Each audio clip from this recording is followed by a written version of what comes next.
Are you a lifelong fan of General Hospital? Are you a new fan who wants to know more about the history of the show? Do you enjoy talking about the show with others? Do you find yourself yelling at the TV? Is your self-care an hour a day in Port Charles? If so, we invite you to join hosts Amanda Kimmel and Shannon Coach at the place where all the hidden conversations take place and secrets are revealed. Meet us at Pier 54, a General Hospital fan podcast. Hello. Hi. Welcome to the Port Charles 411. Kind of all about Maxie Roundup? Sure. All about Maxie, your input. There you go. I like your roundup, though, better. So I don't know where to start. When we first started talking about the fact that we were going to talk about Maxie, we put out on a few different social media, this month. When did we post this? It was like May 6th. 6 weeks ago. We said, this month we're doing a deep dive into Maxie Jones, born on screen and rapidly aged. We've seen her go through so much. What's your favorite memory of Maxie? And we had a lot of responses on Instagram. Sarah Sino Diana? Sure. Okay. I'm assuming Sarah, then Sino Diana is last name. Okay. I would think. Mm-hmm. Okay. When she was growing up with Mac and Felicia, and when Frisco left and Mac became more involved. We love Mac. Yes. That's her dad. Cindy Burke. In 1994, she was 8 years old and she had her heart transplant. Today, she's still at the right age. Which we talked about. We think she was only aged up a couple of years, not. And then Barry Wine. Ooh, I like your name. Barry Wine.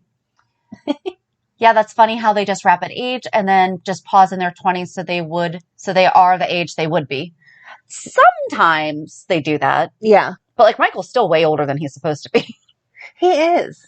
Mm-hmm. He really is. He really is. He's only a teenager. No, he's not a teenager. Well, he would be early 20s.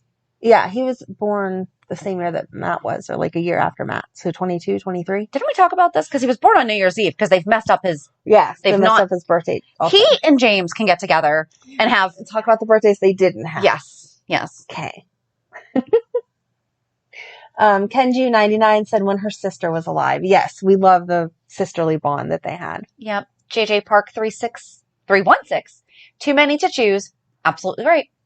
Maxie was written as a very diverse character and is portrayed perfectly by Kirsten Storms. Yes. And then Annie419 says when she married Nathan, which everyone loves. I was going to say, I'm pretty sure that's the most popular answer was when she was with Nathan as Webby912 Burgundy. Maxie and Nathan, I remember the very first time she finally gave him some lovin'. And they were inseparable I'm assuming every day since before his death. Love My Grandbabies 4 says, I love Maxie and Nathan together. That storyline was great. Then she was expecting baby James. I thought happily ever after for her future. Then Nathan passed away. Ugh, but I love them as a family. And then she misses Ryan Pavey. We all miss him. And then just another Maxie marrying Nathan. And then Halinka 9 when her and Spinelli met at Kelly's. Mm-hmm. Solely Catherine, her sister Georgie, who died. Yeah, again, their relationship together. Yep. I like that she comes back to her, though, whenever she needs it. That's what she mentions, right? She added a second. Yes, yeah. My favorite's whenever she's sick and her sister Georgie comes for her. Yep. Then just a lot of bring back Nathan's. When her sister Georgie was in her life, they were inseparable. Ooh, GH Historian says, my favorite Maxie memory is her childhood crush on Lucky, not to be confused with the teen crush or young adult obsession with him. But the sweet, innocent crush period before she was 10 was adorable. But my favorite Kirsten Storms Maxie memory is her laying into Felicia for not being there and Georgie. We hear that.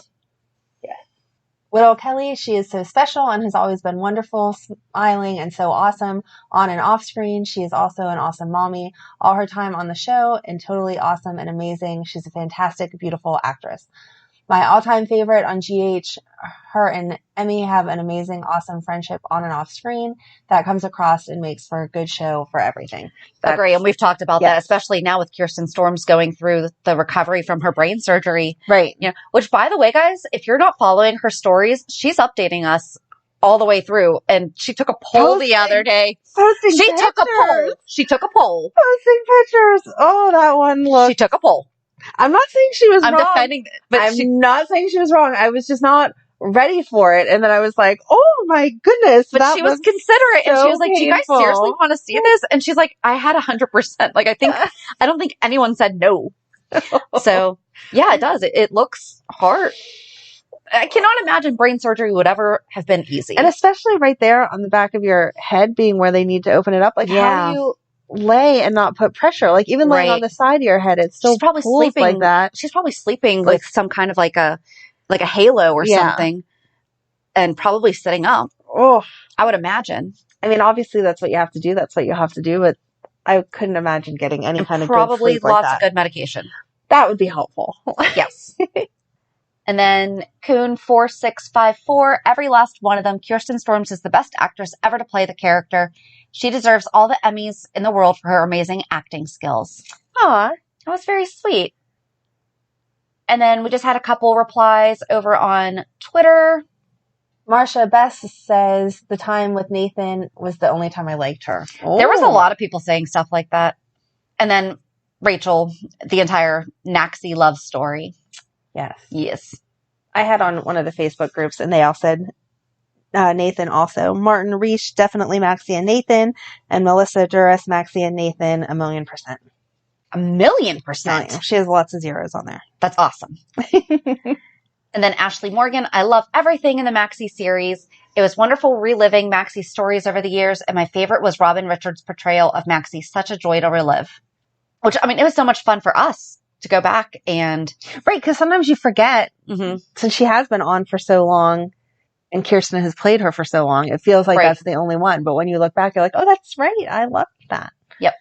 And then our buddy, Caffeinated Joe, he had written a while back when we were looking for info about Leslie Weber, and just wanted to add some thoughts. One was that he always hated that the character of Felicia got flack for abandoning Maxie and Georgie to be raised by Mac mainly.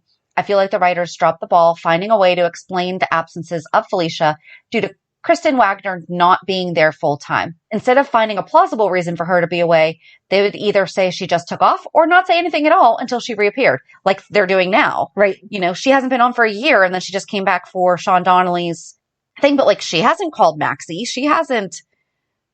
Right. And we've said that before. Like, I feel like you can just put on a phone, oh, mom calling. You don't have to show the conversation. It just has to be, oh, mom called yesterday and said whatever. And it is a disservice because Christina Wagner has been that character the entire time. Except for that one brief. Well, that brief. But well, it doesn't even count in my mind. Nope. Anyway. If we couldn't remember that until we read it and went, oh, yeah, that's right. Yeah, no, she has been it for the entire time. And her character, when she's doing stuff, is such a good character. Right. And she portrays it perfectly. So it is. And they do excuse it away a little bit now with, oh, my mom's watching James. So at least we get a twofer on that one. Yes.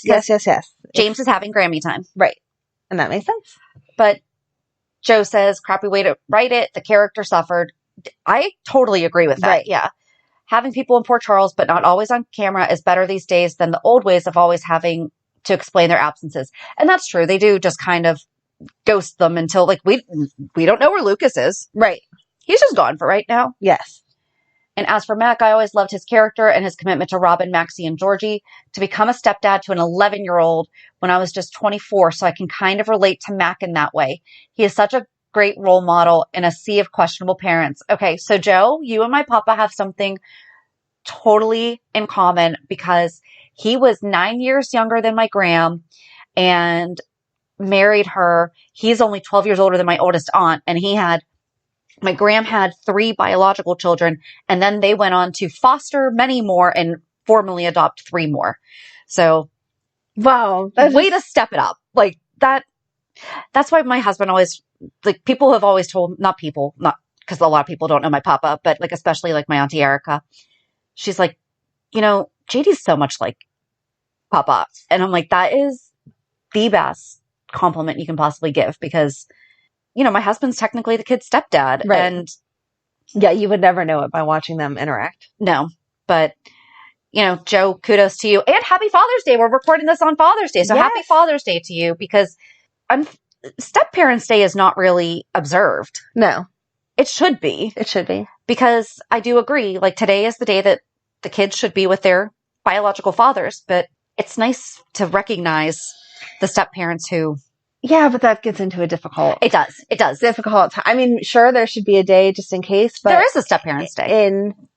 in lots of families, like in my case for my son, his stepdad would still be who he spent Father's Day with. Right. So, But step-parents day is September 16th, just in case anyone's wondering. well, thanks. Yeah. I did not know that was, like, I assumed it was an actual thing, but I did not know it was an actual thing. Cute. But yeah, I mean, so Joe was only 13 years older than this girl, so definitely. Wait, God, that did would he be so say? hard. Okay, I'm Yeah, sorry. he was- You didn't say. You just said 11-year-old. So Right. The child was 11. Yes. I just assumed girl. I don't know why. Oh, because we're talking about Robin, Maxie, and Georgie. Yeah. So, but either way, so Mac is a great role model in a sea of questionable parents. Very true. And then Joe mentioned, this is one of my favorite scenes with him. So I'm assuming that's Mac, where Robin says it to him. Oh, what great of parents there. Okay, so hold on. Well, that's Luke. Why was Luke in the hospital? See, this is why we don't get stuck on YouTube. I'm the police commissioner. I should have caught this bastard a long time ago. Instead, he's been free to roam, wreaking havoc. One of my daughters was attacked in my own living room. And now George is dead. Okay. You have to listen to me. You didn't let Georgie down once. You were the one constant in her life. And Maxie's and mine. You were the one who committed to raising us when our parents couldn't or wouldn't. You were there. Telling us to eat broccoli and do our homework. Dealing with our raging female hormones. Making us know every single day that we were just as loved as any kid in any normal family. You knew the person Georgie was. Smart, compassionate, loving. It didn't just happen. She was a reflection of the best of you, Uncle Mac. You cannot control what's random. And believe me, you are the best parent any of us could have asked for.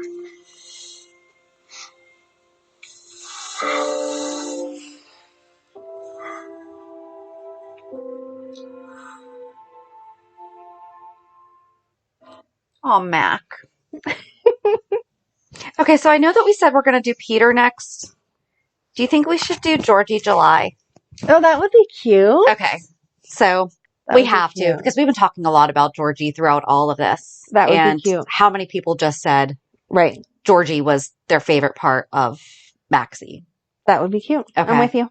Okay, so we are going to do Peter just because Peter's gone and a lot of people may not have known how Peter came to Port Charles and all that stuff. So I think that's only going to be one episode. It might be a little bit longer, but it is going to be just one episode. Yeah. But yeah, let's do Georgie July. I like it. Okay. Give us some feedback on Georgie. Come on. I mean, well, seriously, we have, Yeah. That's We need another one that was born on screen and was there for years and years. Yep. I don't even know where to go from this. So that was all the feedback that we got on. Yeah. And we didn't get anything about Sean Donnelly, guys. That makes me sad. I love Sean. Kind of a bummer. There's still time. We don't have an end date. We're going to be doing this forever. We were just talking about what are we doing in 10 years from now on this show. Oh my gosh. Can you imagine what podcasting is going to be like in 10 years? No. Craziness. I don't know. So yeah, today's episode was short and sweet. And I like that everyone likes the same things though. I know. And so many pointed out, Frisco not really being around. And I do think that Felicia gets a bad portrayal because Frisco has always been the adventurer. Right. So it made more sense. But Felicia always seemed more homebody-ish to me. It was probably the difference of like Luke and Laura. Luke was all about the adventure, but Laura, they said when she started having kids, she settled down and wanted to be part of that. Yeah. And they did have some adventures, but she was still It wasn't like they dropped Lucky the kids off were with somewhere. her. Right. Yes, exactly. Although Lucky did come back to Port Charles before. He did. But he came with Ruby. Right. For the most part, Laura still was involved with her kids at all times. Yes. Where it feels like Felicia just dropped her kids off on Mac and went away. Which, again, they could have fixed just And by she legit simple ditched mention. Mac for their father and then Yes. just didn't take them with. Yeah. Yeah. Because Mac has no relation to Maxie and Georgie other than love. Right. Which is the best relation you can possibly have. Right. But he could have definitely been like, no, I'm not. But at keeping these least kids. Robin is legit his niece. Mm-hmm. You know? I agree. Yeah. Mac's awesome. And we've already talked about Mac, so go back and listen. I think that was, oh gosh, that was the fall of our first year. So fall 2019. Oh my gosh. We talked about the Scorpio brothers because we talked about Mac and Robert. Mm-hmm. Back when we didn't really do probably that good of a job on our 411s. But so many of you have mentioned how helpful they are. So that's what we can do for our 10-year anniversary is go redo back and redo all of them and then add anything that may have happened in the last 10 years. Okay. Update it. There you go. I just, or I made a plan someone 10 years from now. You're welcome. And it's going to be recorded and public. So you guys have to hold us to that because we don't even remember to do stuff that we said we were going to do. But the stories change on the show. So it just kind of dictates what we wind up doing. Mm-hmm. So yes, Georgie July. I like that. I like alliterations even though it's not the same letter. Mm-hmm. Okay. So join us on Monday as we recap this week's shows. Have a good weekend. And we'll meet you at the pier. Bye. Bye. If you enjoyed today's show, we invite you to go to pier54podcast.com to subscribe on your favorite platform. Don't forget to leave us a review. And you can also follow us on many social media channels. Just search for Pier 54 Podcast. Also, we are not perfect, so if there is something that we missed or messed up, just let us know by emailing us at pier54podcast@gmail.com.